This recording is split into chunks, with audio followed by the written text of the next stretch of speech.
Hmm.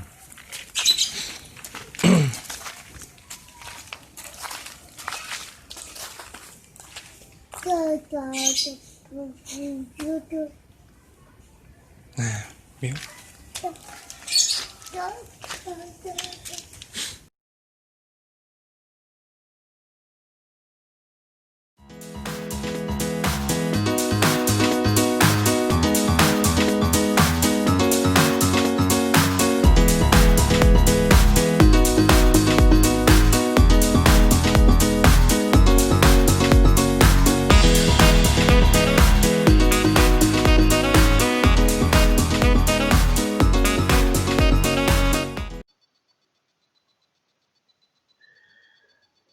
Oke, hari ini kita akan membahas materi mengenai ASEAN dengan topik utama kehidupan sosial budaya negara-negara ASEAN.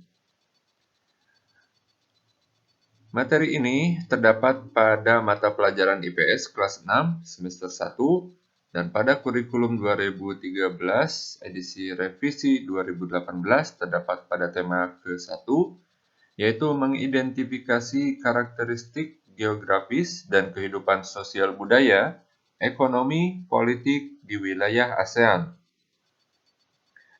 Pembahasan pertama mengenai latar belakang terbentuknya ASEAN.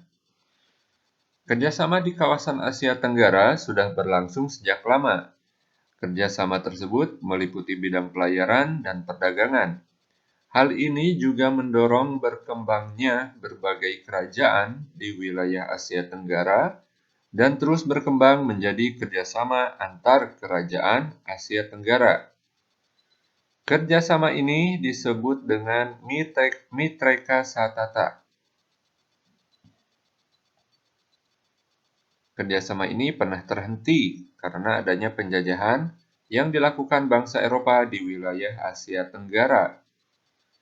Pada umumnya, negara-negara di Asia Tenggara pernah mengalami penjajahan, kecuali negara Thailand. Negara ini memiliki hubungan diplomatik resmi dan kedaulatannya diakui negara-negara Eropa. Setelah berakhirnya penjajahan bangsa Eropa, negara-negara di Asia Tenggara mulai merdeka. Kesamaan nasib dan keinginan untuk maju mendorong negara-negara di Asia Tenggara menjadi dasar terbentuknya Association of Southeast Asian Nations atau dalam bahasa Indonesia Asosiasi Negara-Negara Asia Tenggara dan disingkat sebagai ASEAN.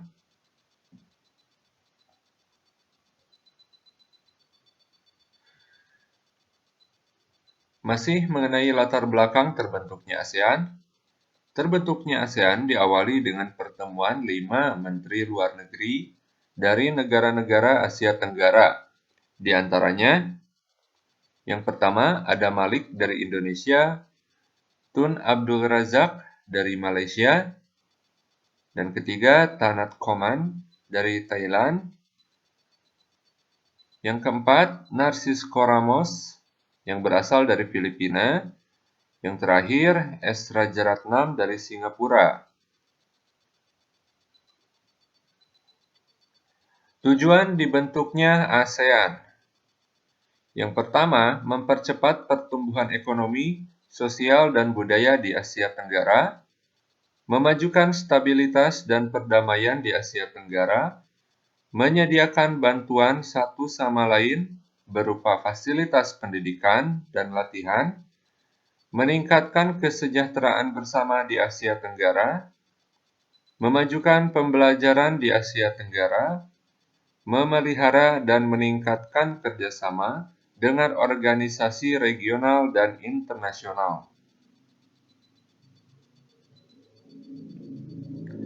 Untuk mencapai tujuannya, ASEAN menetapkan pertemuan tahunan para menteri luar negeri yang diadakan secara bergilir di negara-negara anggota ASEAN, Standing Committee yang diketuai oleh Menteri Luar Negeri negara yang menjadi tuan rumah, sedangkan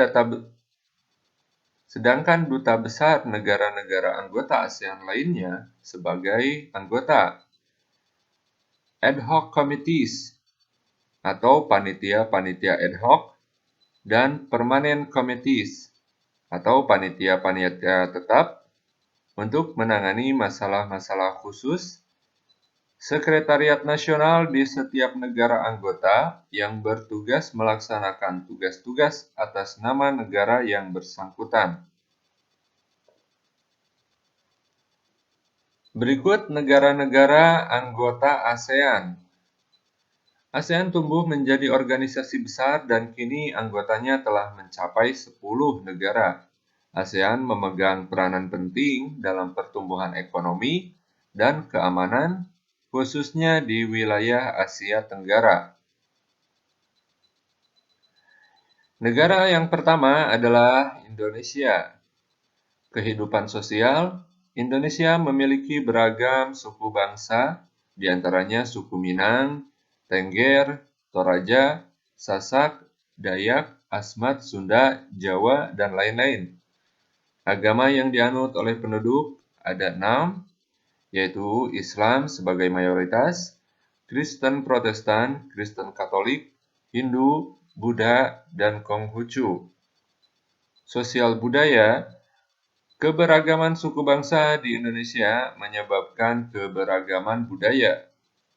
Hal ini juga menimbulkan keberagaman bahasa di Indonesia. Contohnya, bahasa Batak, bahasa Jawa, bahasa Sunda, dan lain-lain. Selain itu, terdapat pula ragam tari tradisional, lagu daerah, pakaian adat, senjata tradisional, alat musik, dan rumah adat.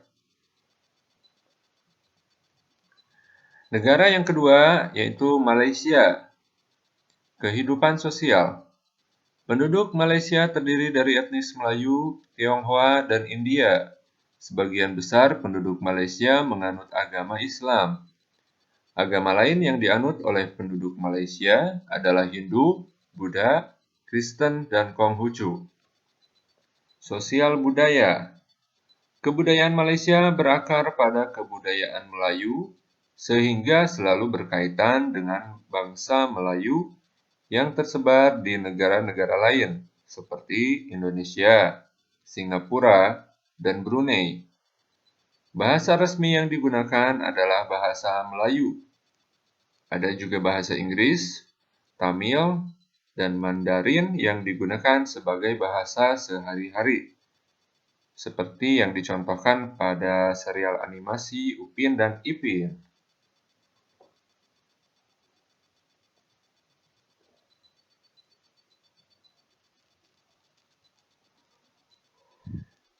Negara yang ketiga, Brunei Darussalam.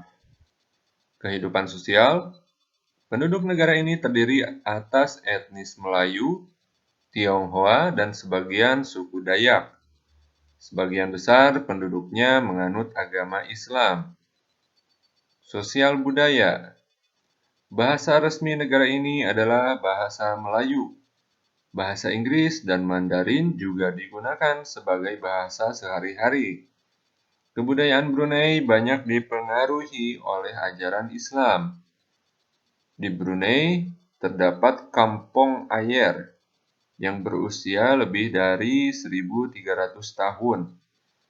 Penduduk Kampung Ayer ini tinggal di rumah panggung di atas sungai Brunei.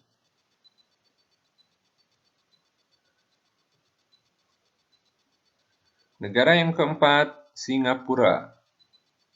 Kehidupan sosial, sebagian besar penduduk merupakan keturunan Tionghoa. Ada juga etnis Melayu, India, dan bangsa Eropa. Sebagian besar penduduk menganut agama Buddha. Ada pula penduduk yang beragama Islam, Taoisme, Katolik, dan Hindu. Sosial budaya. Bahasa yang digunakan antara lain bahasa Mandarin, Melayu, Hokkien, India, dan Tionghoa. Budaya Singapura adalah campuran unik dan harmonis dari berbagai ras, agama, dan tradisi. Di negara ini dilengkapi dengan jalan dan fasilitas umum yang sangat nyaman dan bersih. Di Singapura juga terdapat budaya berjalan kaki karena harga kendaraan dan bahan bakar di negara ini sangatlah mahal.